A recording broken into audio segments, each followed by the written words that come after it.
Hey everybody, welcome back to Mrs. Steiner Reads. I'm Mrs. Steiner and I've got another great book for you today. Now, this book is written by one of my favorite authors, and I know I always say that, but she's really close to the top. Actually, it's two ladies. They work together. They're sisters, Janet Stevens and Susan Stevens Crummel. Now, we've talked about them before. You might even remember way back in episode 7, we read this book, The Little Red Pen. Do you remember that one? It's hilarious. If you didn't get this one, you need to go back and watch it because it is one of my favorites. Now, they've written all sorts of other books too. They've written Tops and Bottoms. You've got to see something about this book. When you read it, okay, look, it opens this way. Isn't that crazy? So the pictures go from top to bottom rather than side to side. Isn't that clever? So that's a good one too. Now that one's just by Janet Stevens, and that one says that it's adapted and illustrated. So she didn't actually write this book. She just adapted it. That means it's a story that kind of everybody knows, but she kind of just told her version of it. But this is a good one. You need to find this one. And then this one's hilarious. This one's called Help Me, Mr. Mutt. And look at that poor dog. This one's pretty funny. Mr. Mutt actually writes a column in the newspaper, and then different animals write into him, and they tell him, see that dog? He's writing a letter. And they tell about their problems that they're having with their humans. And then Mr. Mutt writes back and gives them an answer. But then the cat gets involved, and she also has her way of giving the answer.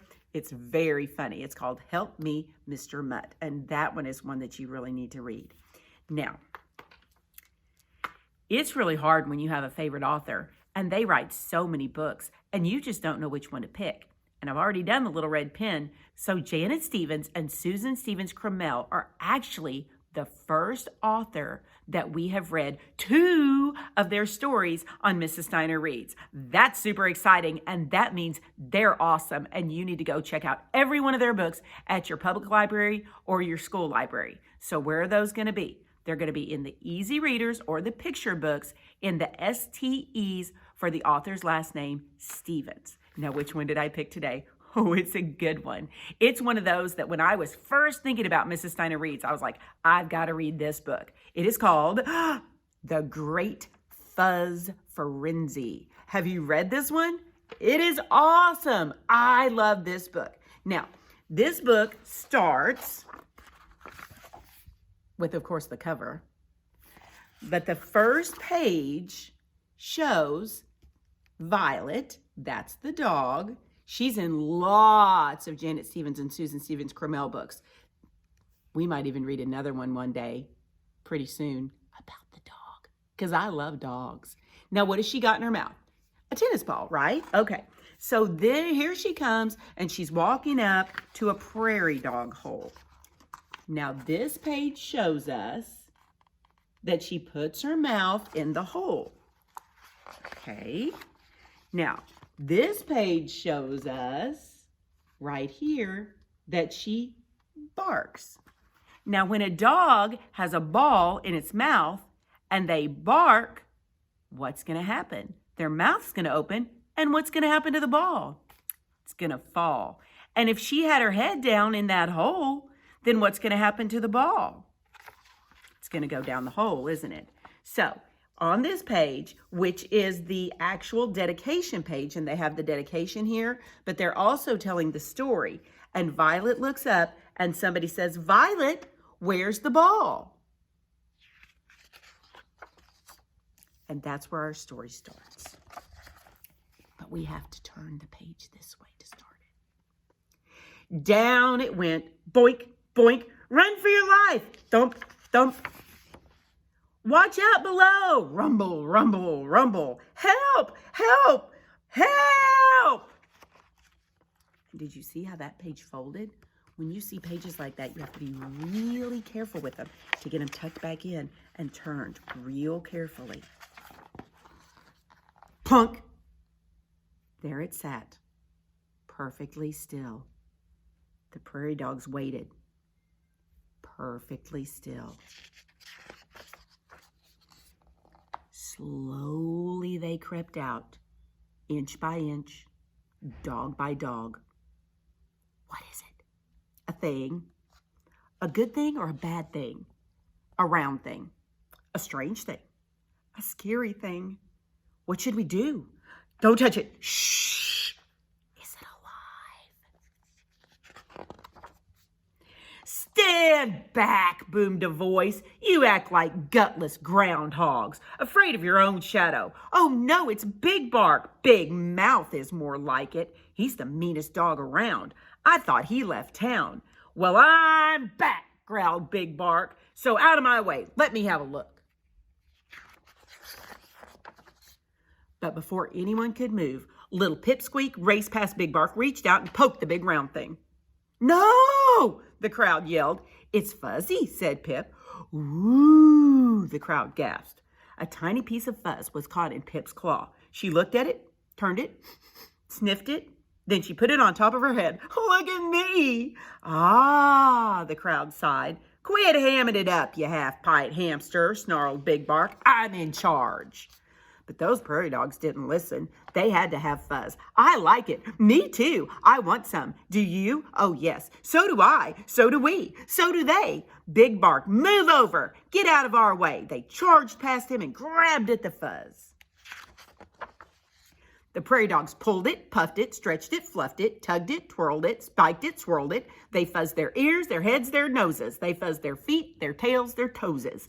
Big Bark was beside himself. Listen to me, you ridiculous rodents. Stop this fuzzy foolishness. Don't they look funny? But those prairie dogs didn't listen. They were too busy being hot dogs and silly dogs, corny dogs and frilly dogs, top dogs, funny dogs, super dogs, bunny dogs. You're all nuts, you squirrely fuzz freaks, yelled Big Bark, storming off.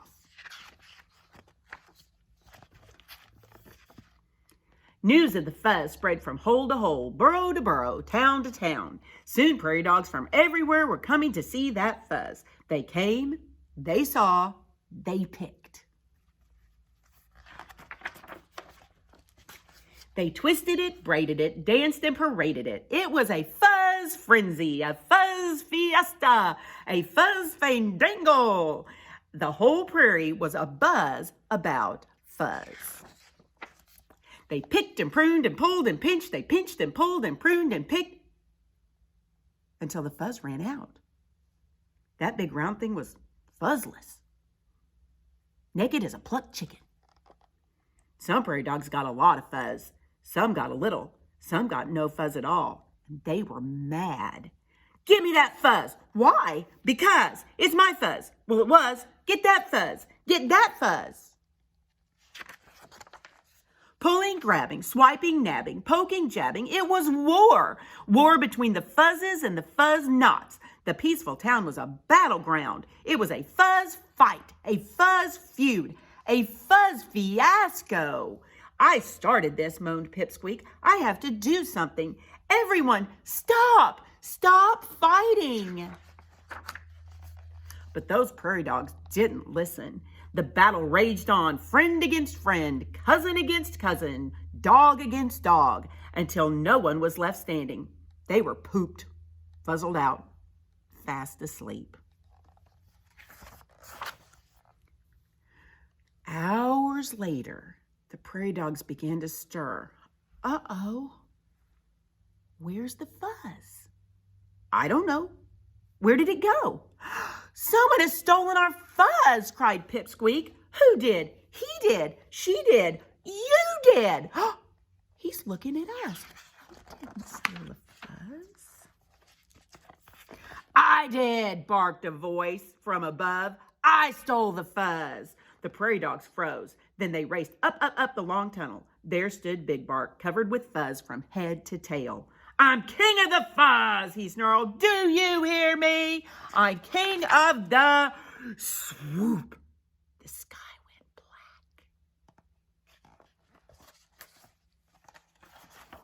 black. What happened? Where's Big Bark? Look, there he is, high above all their heads, dangling from the talons of an eagle. No more Big Bark, the crowd cheered. Yay! Don't yay! He's one of us, yelled Pip. We have to save him. How would you like to be an eagle's lunch? No, the crowd yelled. Big Bark, wriggle free, the prairie dog shouted. Shake loose! Hurry! We'll catch you! Big Bark twisted and turned, wormed and squirmed. At last he was free of the fuzz. Yay! The crowd cheered. Big Bark fell faster and faster. No! The prairie dog scattered. Get back here, yelled Pip. Quick! Make a circle. Hold out your paws. They ran left. They ran right. They ran left. Plop! You saved me, Big Bark cried. But I stole your fuzz, and now it's gone forever. Good, said Pipsqueak.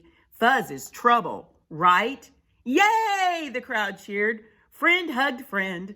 Cousin hugged cousin. Dog hugged dog. We don't need Fuzz, said Pip. With that eagle around, we do need a watchdog with a big bark. Big Bark rose up on his hind legs. Eagle's back. Bark! This is not a test. Bark! All dogs below. Bark! And look, we've got a big long page. The prairie dogs race down, down, down the long tunnel. Whew, we made it. That was close. 3 cheers for Big Bark, the best watchdog ever. Yip, yip, yay! Yip, yip, yay! Yip, yip, yay! Just doing my job, Big Bark smiled. Are we ever getting tangled up in fuzz again? Cried Pipsqueak. No, the crowd yelled. No more fuzz. No more fuzz. And from that day forward, the prairie dogs lived happily and fuzzlessly ever after.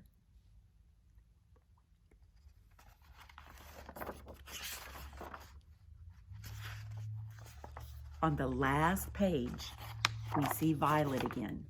Do you see Violet? What's she got? Another tennis ball. Now, this is an orange tennis ball. You may or may not have seen an orange tennis ball before, but they actually come in a ton of colors. She has an orange tennis ball.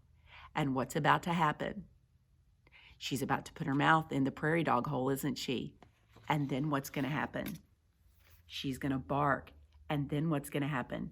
The ball's going to fall down, down, down the hole. And then it's going to land at the bottom. And then all of the prairie dogs are going to gather around. And they know what it is this time. But what are they going to do? They said that fuzz caused problems, and we're never going to have fuzz again. No more fuzz. But there's a brand new ball in their hole, and it sure is pretty. Are they going to go pick the fuzz? Or are they going to remember what happened last time? I don't know. Maybe you can leave me a comment and tell me if you think they pick the fuzz or if they leave it alone. So that's a big choice, isn't it? And I don't know the answer. So I hope you love today's book. It's one of my favorites. I love that book. I love the dog. I love so much to see Violet in the books. And I love the prairie dogs. They're hilarious. And I love Big Bark. He's mean. But who ends up being the hero?